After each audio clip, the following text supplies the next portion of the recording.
Hi, I'm Shamil Ahmed, Managing Director, Delta Ports Mormugao Terminal. Yesterday we had some senior delegates visiting Delta Ports, including the Managing Director of ONE line, container line, and they have shown very positive interest in restarting the container services in Mormugao. And this will definitely help the pharmaceutical industries mainly, and a lot of seafood exporters from Mormugao Port. Port also, we had a joint meeting at MPA office, and Port also has extended their support to the container lines. They are very positive to restart this services. Yeah, yesterday's meeting with ONE was very positive, and they have said like once feeder is in, they will start discussing with the feeder and to load the containers.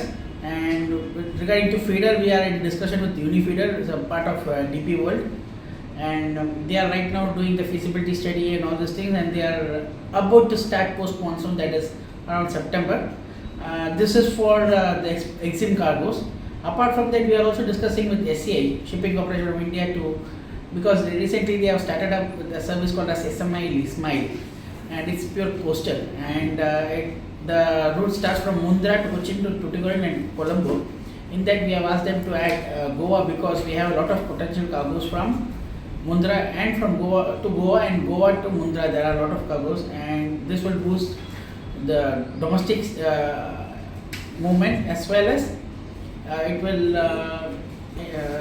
give power to the MSMEs who wants to also do coastal cargoes.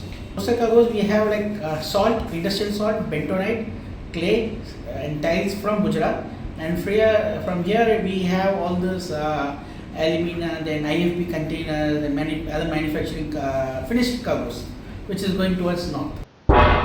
तुम्ही पळयतात गोंयकारपण, गोंयकारांचो गोंयकारा खातीर.